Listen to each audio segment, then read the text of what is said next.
To find the connection coefficients. So I gave you two examples, and actually these are also posted as two problems that you can work yourself to understand how to find the connection coefficients. Since I gave you a bit more time until, I guess, next Friday, as far as I remember, Friday or Wednesday. So I will wait until all of you submit the answers, and I will discuss that probably on this Friday, right? How to find these connection coefficients. And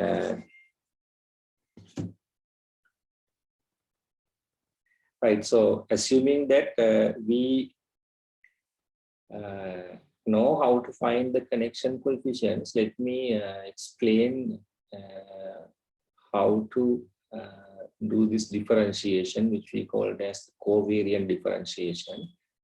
And this is basically how you can differentiate a tensor, right? Which should be a new concept for most of you. Now, let's say you have a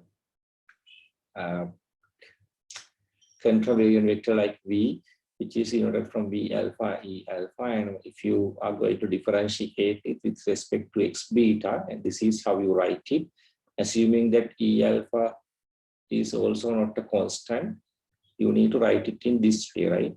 It's as a product of a differentiation of two variables, right? So you first differentiate the first function, and then you have to differentiate E alpha, which is the basis vector. And when you differentiate the basis vector, this is where you have to find the connection coefficients. Now, this term right here is how you, this is how you write it, right? Da by E alpha over da by X beta equal gamma, gamma alpha beta E gamma. And this term right here is what you called as the connection coefficients. And we, last week we discussed how to find these connection coefficients, and there is an equation that you can find these connection coefficients, and we did not prove it. So if you have to use it in an exam, I am going to give you that equation, right? So nobody needs to remember that. And right now, using this term right here, you can substitute it for da by E alpha over da by X beta and write the same expression by substituting the this term right here, which is the connection coefficients. And then you can see that in this term right here, the last term, you have two pair of dummy indices, right? Which means that you need to sum over with those indices. That is alpha. You can see that alpha appears in two places in the same expression. So which means you need to sum over that particular expression, and then gamma appears again in two places right here. Again, you have to sum over that particular part, right? Now, what you can do here is you can change these variables. So what that means is you can change alpha into gamma and gamma into alpha. Once you do that, what will happen is in this last term where you have alpha, you can write it, you can replace it by gamma, because these are just dummy indices, right? So it doesn't matter what variable that you use. At the end, what happens is just you have to add up the two. So you have to add the coefficients, right? Because they are just dummy indices. So you change gamma and alpha, and as a result of that, you can see that this basis vector now E alpha is common for both terms. You can take that out from the brackets, outside the bracket, so that you will have this term right here.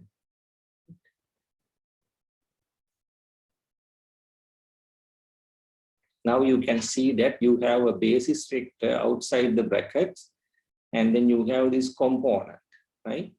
Which means you can write the component of E alpha or the component of this particular expression da by V over da by X beta is this one right here, which is inside the brackets, right? So that's what I have written here separately. So this term right here, which is the same term that you have inside these brackets. Now, this is actually known as the covariant derivative of the contravariant vector V. And if you describe it, what that means is the rate of change of V alpha in each of the direction beta of the coordinate system x beta, right? So you can explain it in that way. Basically, this is what we called as the covariant derivative of the contravariant vector V, right? So you obtain it using the connection coefficients. Now you can see that if you can find the connection coefficients, then you can find this differentiation, right? So this is why finding connection coefficients are important. Now you can denote this term dA V over dA x beta using grad symbol. So for example, dA V over dA x beta can be written as grad beta V alpha, right? And this is equivalent to dA V alpha over dA x beta. So the dA V over dA x beta right here. And that is dA V alpha over dA x beta plus V gamma, gamma alpha gamma beta. Right? So that is this term right here. So what you have after differentiating it, right?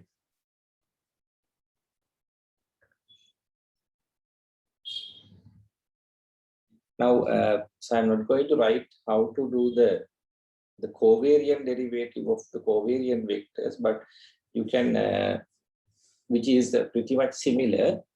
The only difference is here that you have to differentiate the covariant vector, and the equation will be dA V alpha over dA x beta. Then now you have a minus sign here instead of plus sign. And now this will be V covariant gamma, which means you have the index is lowered, and then you have the same connection coefficient, right? So if you can, you may try it in the same way, but it's basically the same way that how you do the differentiation. Right? Now, think about the flat space, and probably you remember that when you have a flat space, the basis vectors are constants, which means you should not have these connection coefficients, right? Remember that the first example that you have to do in the assignment, you probably remember that all the connection coefficients are 0, right? And I can see that only 2 of you have still submitted it. So make sure that others also submit it as well. Now, for the flat space, this term will go away, right? Because the connection coefficients, the values of the connection coefficients are 0, right? Because of that, you will only have grad beta V alpha equal dA V alpha over dA x beta. So that is this first term, right? I mean, that's what you have under in normal differentiations as well. So this is the difference that you have to understand when you work in a flat space and when you work in a curved space. So if the space is curved, then these connection coefficients comes into play, which you will have additional terms, right?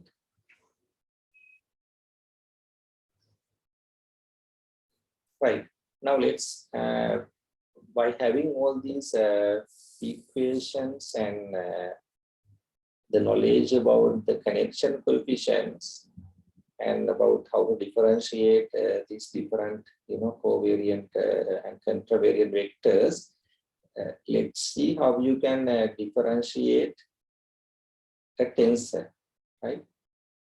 Or construction of a covariant derivative of a high rank tensor. And in brief, this is what you can do, right? Take the partial derivative of the tensor. So that will be the first thing.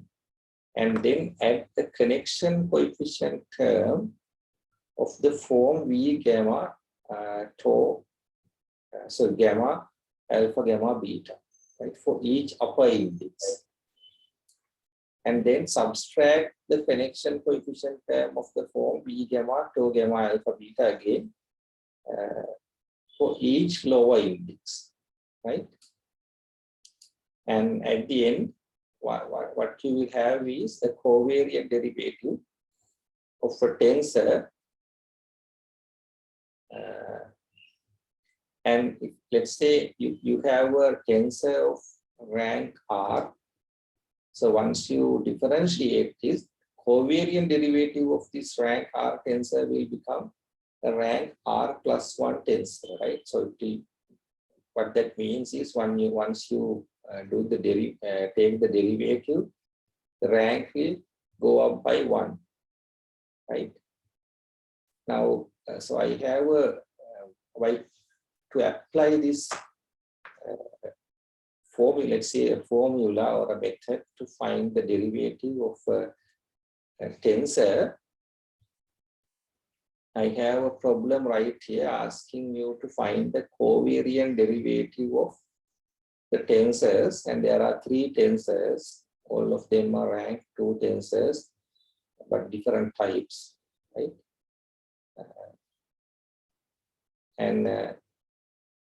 So I have done one example here for the first one.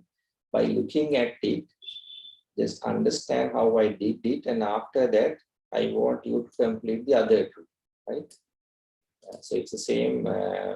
Let's say you have x mu nu, and this is a rank 2 tensor that you have an upper indices and one lower indices, right? So to get the derivative of this one, you need to write it in this way: ret beta x mu nu. If you need to take the derivative, and then daba x mu nu divided by daba x beta. So that is just taking the partial derivative of the tensor, right? So that is the first step. Take the partial derivative of the tensor. That is the first step, and you have the partial derivative of the tensor right here.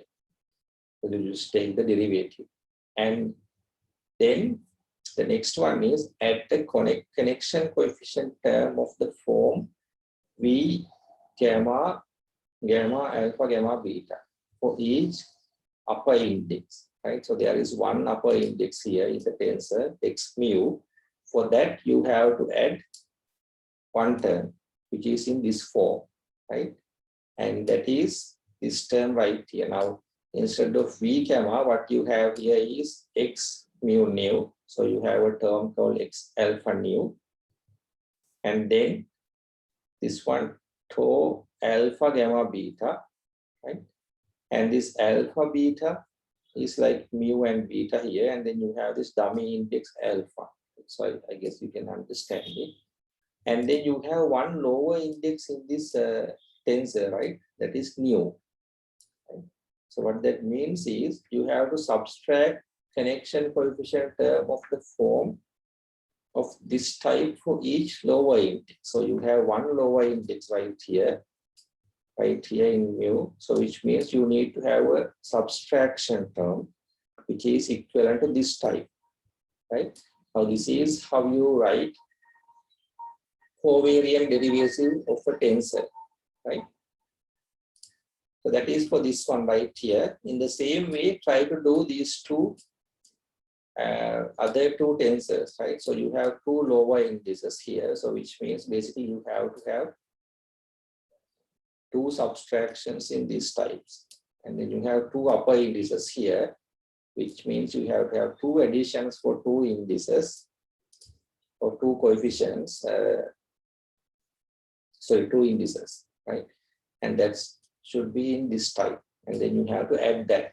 Right? So all you need to do is just follow these 3 rules, and you will end up with the covariant differentiation or covariant derivative of that particular tensor, right? So try these 2. So I will probably add that you can submit this at the end.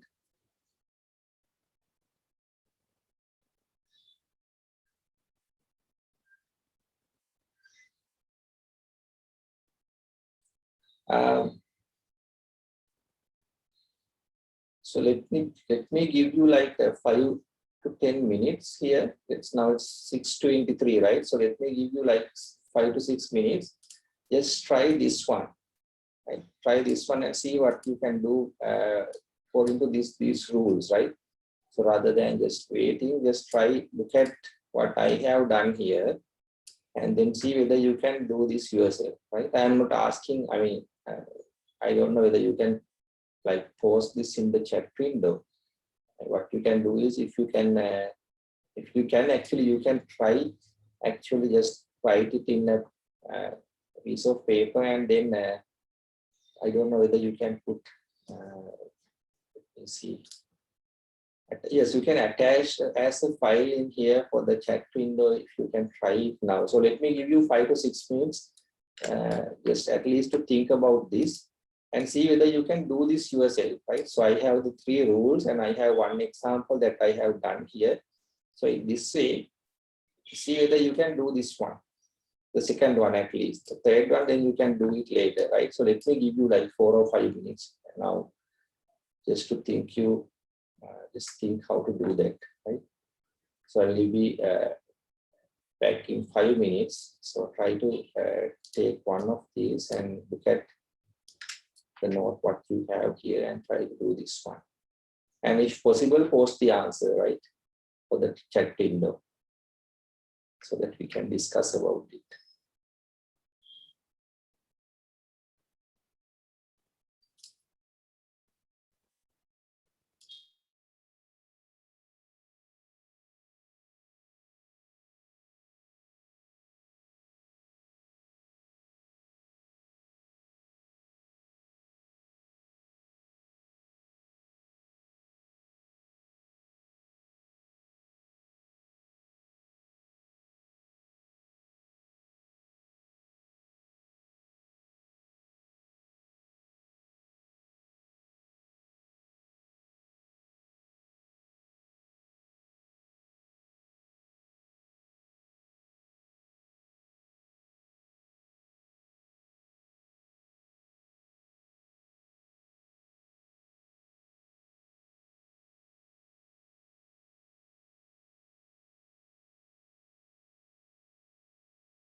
Did anyone try it? Anybody have like a question? Or I hope you can do it yourself, right?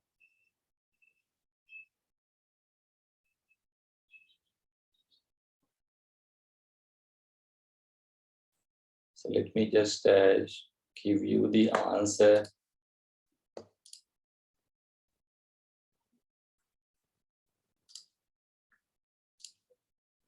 Here is my answer, and check whether you can actually get the same answer. Let me give you some. So just try whether you can actually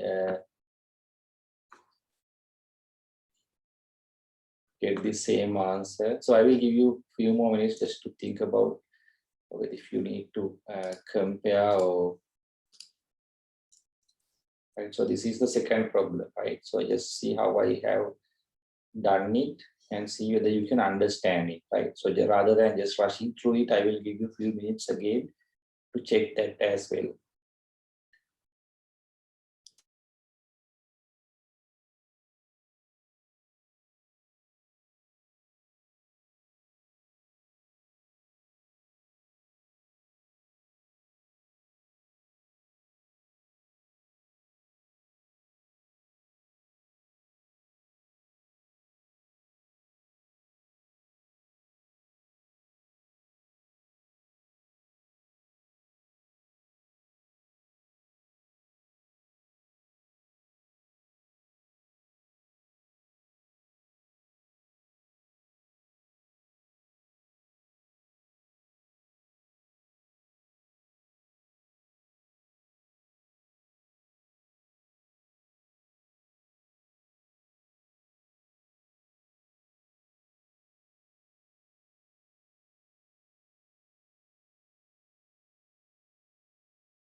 Right, so I hope you would understood you can understand the second one as well, right? So the only difference is here, first thing, now the two indices are like you have two lower indices. So which means that you get the partial derivative of the tensor, plus then you have to, I guess there should be two subtractions because you have two lower indices right here. So check that. This should be minus, I guess.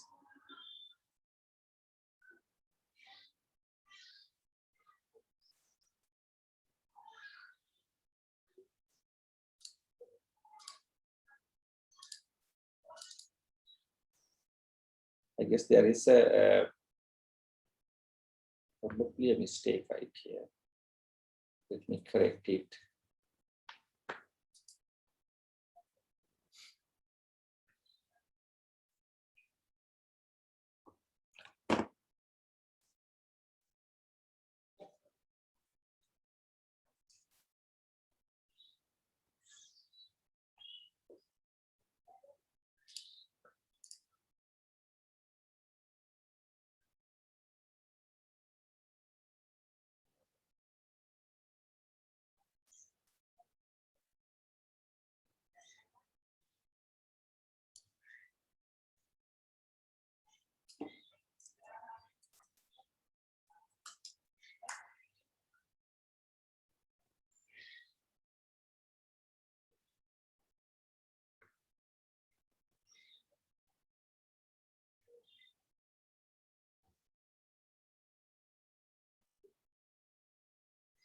So this should be minus, and the two indices should be lower indices, right? So it should be alpha nu, and then alpha mu beta, and then mu alpha, alpha nu beta, right?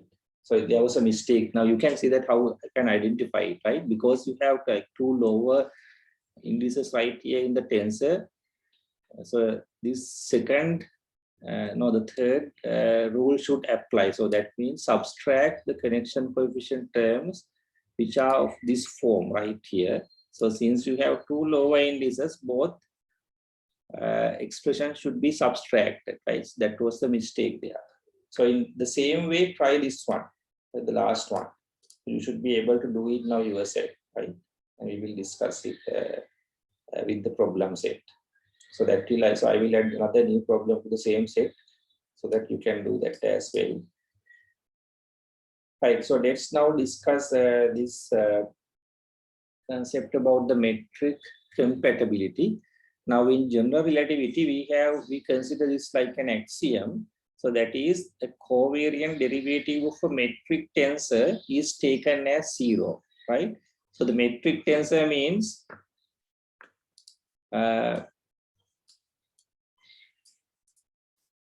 this one right here, right? So this is the metric tensor. Normally we consider this as 0, which means once you have the covariant derivative of this metric tensors, we consider that as a 0. Now, these type of derivatives, we have a specific name that is called as metric compatible tensors, right? Now, these this can be easily understood if you think about the general Minkowski space or the flat space-time. For a flat space-time, what you have is, it's a constant, right? G mu nu, all of you know that. And if you take the derivative of that, so that should be 0, right? Now, if it is true for the flat space-time, the logic is that it should be true for the other coordinate systems as well. So in that way, you can understand it, but in general relativity, we take this as like an axiom, right? So make sure that you kind of remember it. The covariant derivative of a metric tensor is normally taken as 0, right? So we use that, we will be using that again and again for different derivations, right? Right. Now, a metric compatible covariant derivative is necessary to allow the inner product of two vectors to remain constant when they are parallel transported along a curve. So the next concept that we are going to talk about is this parallel transport of vectors. Now, this is also important when we talk about the curvature of vectors. And at the same time, when you know about this this concept that the covariant derivative required as metric covariant derivative of a metric tensor is 0, you can use the same theory to prove that the connection coefficients are given by this equation. Now remember that we talked about this and we calculated the connection coefficients using this equation, right? However, if you need to prove it, you can use this axiom right here to prove that, which means you take the by this take the metric tensor and take the covariant derivative, and then use that should be equal to 0, right? In the same way, if you expand this one by using you know how to write the derivative, right, of a tensor. In the same way, you can write the derivative of the metric tensors, and once you write the derivative of the metric tensors in in 3 different ways, you can use that to show that the connection coefficients are given by this particular equation, right? So this is probably a nice mathematical exercise that you can try. If time permits, I will discuss it, but if anybody is interested, your reference book that I have mentioned previously has this proof, right, which is very straightforward. The only thing is you need to know this axiom right here, that the metric tensor, the covariant derivative of the metric tensor is 0, and then you need to know how to write the derivative of a tensor. Then you can write the derivative of the metric tensor, and then manipulating it, you can show that connection coefficients are given by this particular equation, right? Now, so what I need to be more focused here is about this parallel transport of vectors, right? The parallel transport means, so just think about these two situations or these two diagrams. The first one right here, I have explained here, if you consider a two-dimensional flat space, so this is it, the first one right here. If a vector is moved along a closed loop ABC in a flat space, that is this loop right here. So you are going to move this vector that you can see from an arrow in a curved loop in a flat space. The vector doesn't change the direction, and the vector at point A is parallel to the vector that arrives back again to the same place. So what that means is, if you move this vector along this curve and bring it again to the point A, the vector, you can keep that vector parallel, right, without any issue in the flat surface, right? So that's what, so the vector is parallel to the vector that arrives back again to the same place, right? So this is called parallel transport of a vector on a flat space, and you can do that. The vector will not change, right? The direction will be the same. However, if you try to do the same thing in a curved space like that you see in this particular diagram, which is a surface of a sphere, which I have explained here, consider a parallel transport vector around the closed loop on the surface of a sphere. So let me make this right here on the surface.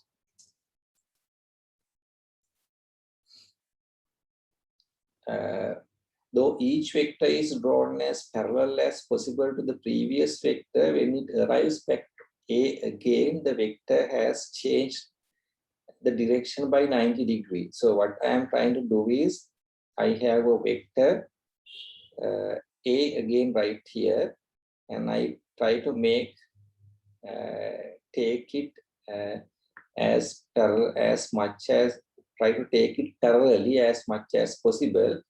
However, when I transport it around this curve at the end, you can see that the direction of the vector has changed, right? And also this change is depend on the path, right? So if you consider a different loop, it will change into a different direction, right? So now this is what happens if you try to parallel transport a vector in a curved space when you compare it with flat space, right?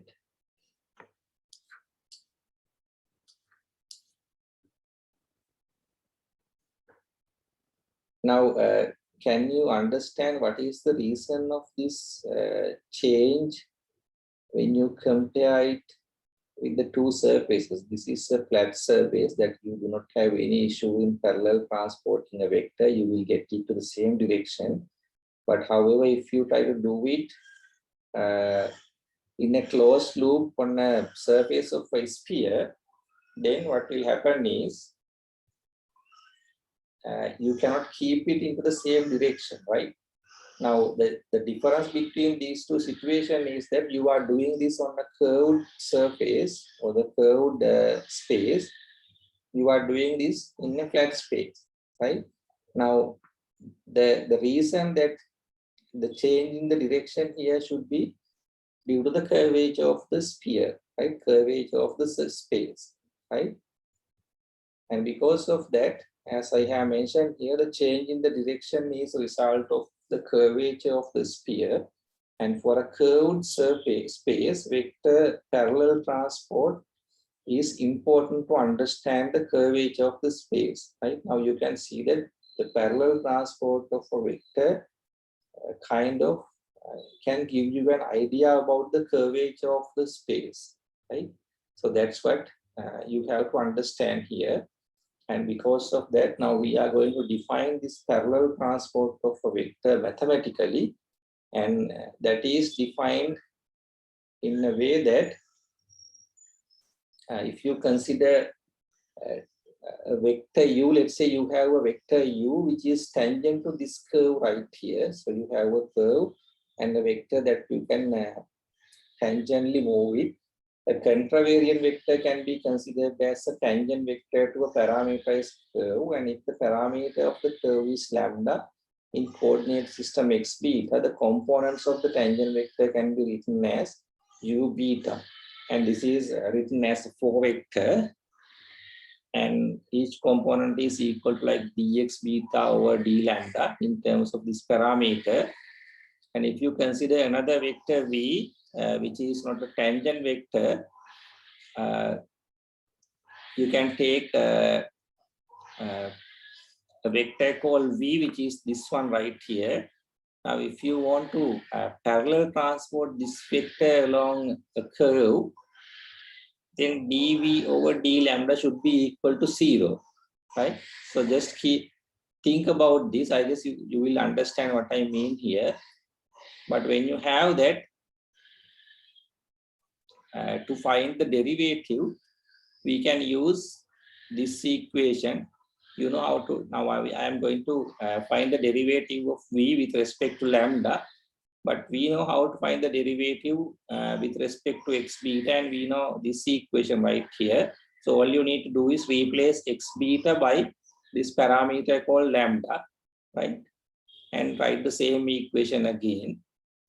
And then this dE alpha over d lambda, which is this particular expression right here, can be written in terms of dE alpha over dx beta times dx beta over d lambda, right? So that's because the lambda is the parameter, right? You can see it here. And now you can use the connection coefficients to write dE alpha over dx beta, because you are going to differentiate this with respect to the connection coefficients, and you know how to write it. You can write the connection dE alpha over dx beta in terms of the connection coefficient, which is gamma alpha beta and e to the power e gamma again. And this is what we discussed earlier. And then plug this value, which is the connection coefficients, into this expression right here, right? Now, combining all these things, you can again write dV over d lambda using the connection coefficient. So the final equation will be something like this. Now, when you have this, you can again swap gamma and alpha terms, because gamma is a summation or dummy index, and alpha is also a dummy index, which means you can swipe that. The idea is then this e to the power not e to the power, this e gamma will become e alpha. So you can take this term and this term out of the brackets and find the component, right? So that's what I have done here. So alpha is changed into gamma, and gamma has changed into alpha. I think so this gamma term should also change.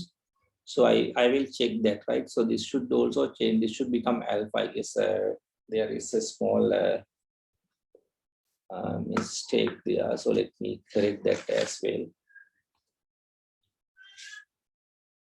So this should be. So once you swipe it, it should come as a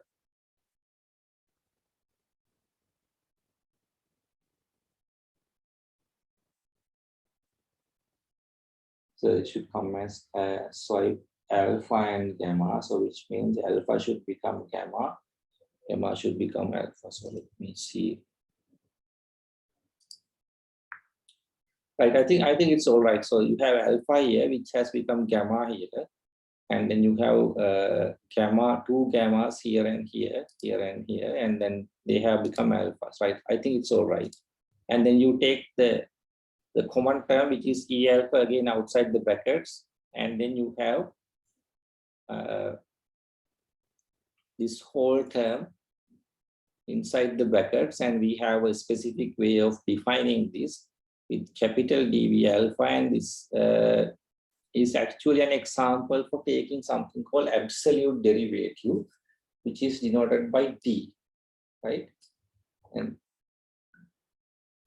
an absolute derivative is a covariant derivative along the curve parameterized by lambda, right? Remember that we do everything in terms of lambda.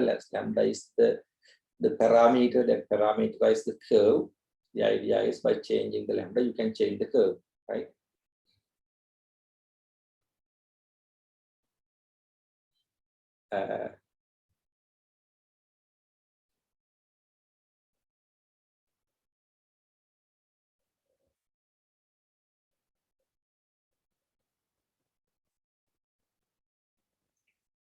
Now I have this vector u beta written above as well, which is equal to the dx beta over d lambda. Now this absolute derivative that we have talked can also explain in terms of the component of this tangent vector u. And because, so once again, if I write this expression right here again in this place, so it's the same vector that I have above. Then you can take dx beta over d lambda, which is this expression, can be equal to, so it is actually equal to u to the power beta or u beta, which is the tangent vector. So you can replace this term as u beta and this term also as u beta, and that is a common term for both these two expressions. So take u beta outside, and inside the bracket you can write the rest of the terms, which is this term right here plus this one, right? So that's what I have done here. That's just a different way of representing the total or the absolute derivative in terms of the tangent vector, right? Without having the parameter lambda.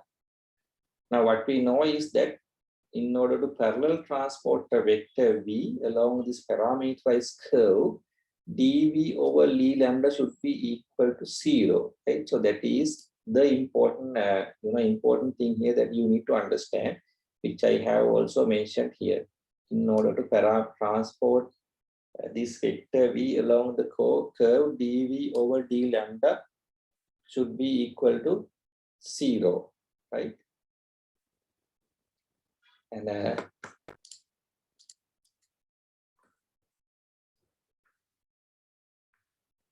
you can see that I have used it here. So what I have done here, once again, if you didn't understand it, first write an expression for dv over d lambda. So that's what I have done here. So dv over d lambda is this expression right here, and then include the connection coefficients to the expression, and finally I have found this total absolute derivative, and then I use that absolute derivative expression right here. Since dv over d lambda is equal to 0, so this should be, this defines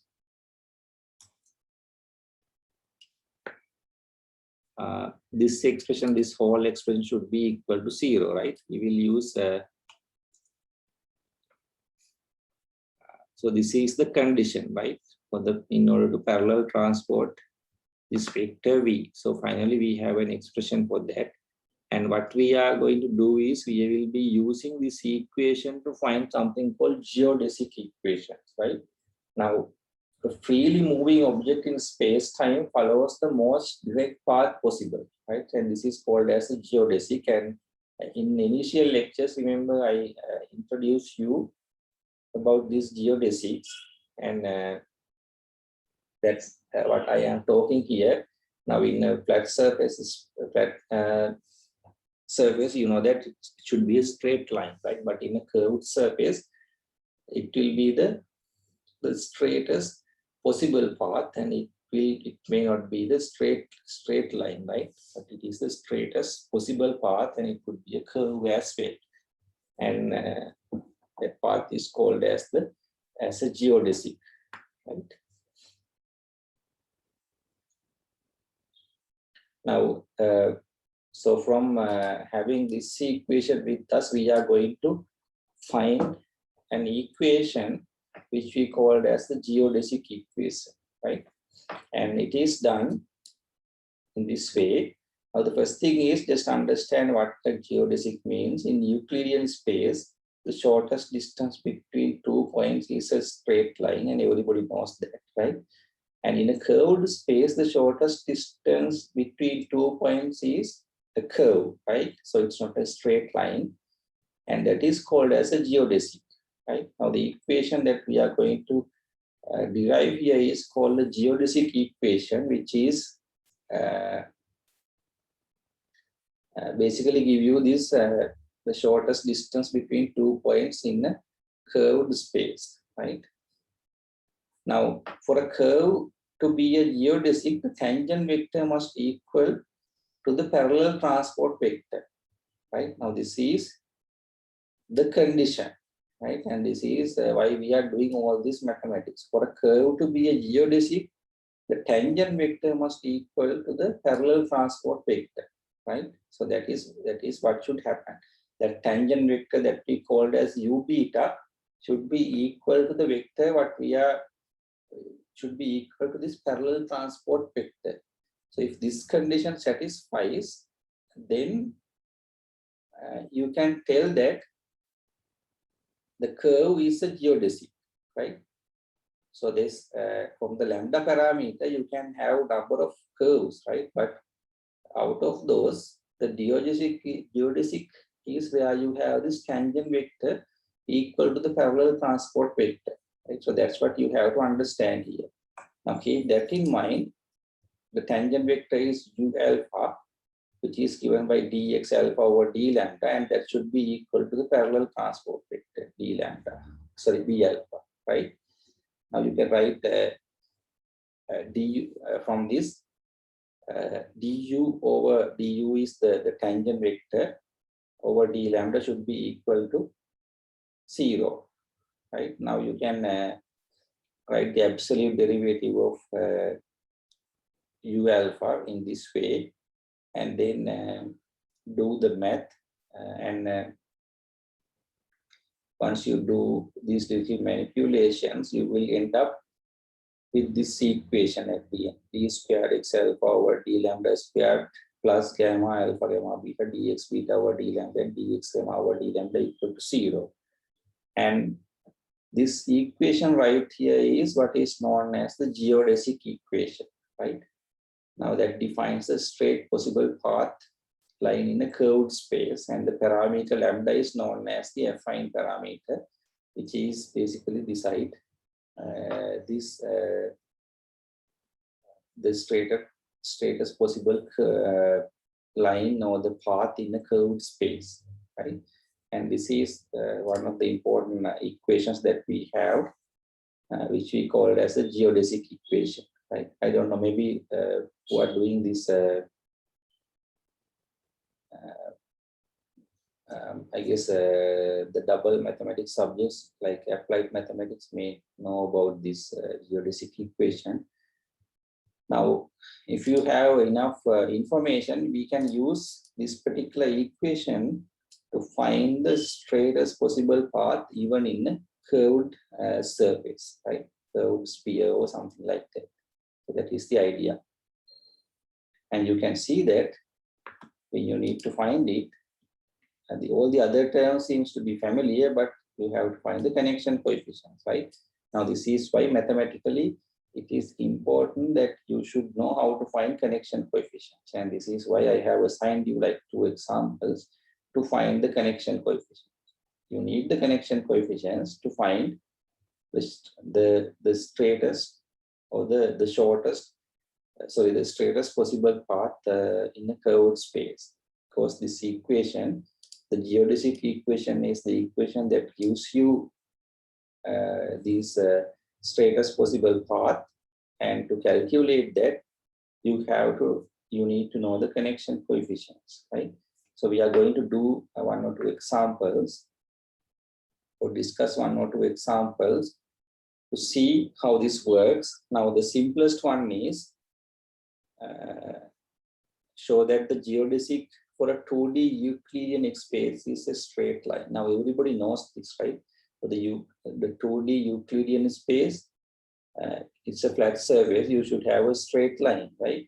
Now, let's see how you can obtain the same result using this equation, right?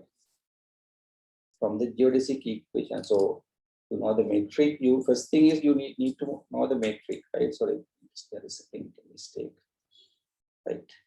So the metric is for the 2D straight lines, you can write the line element as dl squared equal dx squared plus dy squared.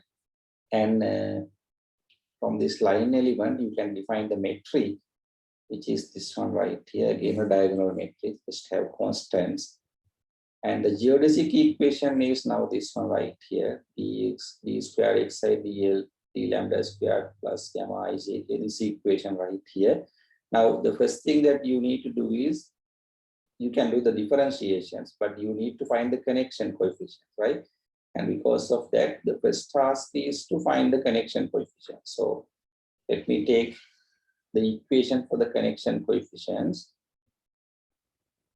Now, you already know that we discussed about this before. This for the metric tensor, a metric tensor like this metric has all the components which are either constant or zero, right? Which means all partial derivatives that you have to do here will be equal to zero, because each term, regardless of which component that you are going to use here, each component that you have in this inside in this metric are constants, right? So regardless of the combination that you are using, each time you will get three constants here, and differentiating constants give you zeros, and because of that, the connection coefficients, all these connection coefficients will be zero, right? If the connection coefficients are zero, in this equation, the whole second term right here will be equal to zero, right? And then you have d squared xi over d lambda squared equal to zero, which gives you again, if you integrate it, an equation of a line, right? I guess the rest of the things you can figure out yourself. And the second question right here is show that the path of so that for a surface of a unit radius sphere, you will have to have the path is, so there are two problems here. Part of the meridian joining equator to the North Pole is a geodesic, and a great circle on this it should be surface. Surface of the sphere is a geodesic like that, right? So I'm going to stop from this particular point, which is a good point to stop. So if just go through the note, because I very briefly explained it to you, some of these parts, but those are actually not that much hard to understand. Just need to follow the steps, and if you need to get the help, go to the book and read it as well, because all these, the complete note that I have made is completely based on this book that I ask you to use as the reference, and that is available online. If you need to download it, I guess you can do that.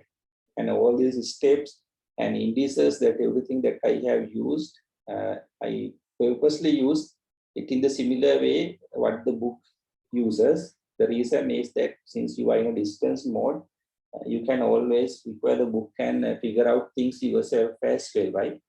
So if anything is not clear, you can always ask, and at the same time, you can go and read the book as well, right? The book is kind of, explain most of the things in a very simple manner. The idea is, once you get the idea from the lecture, you can always go and read the book and find the things to make it clear, right? Right. So anybody have any questions up to here?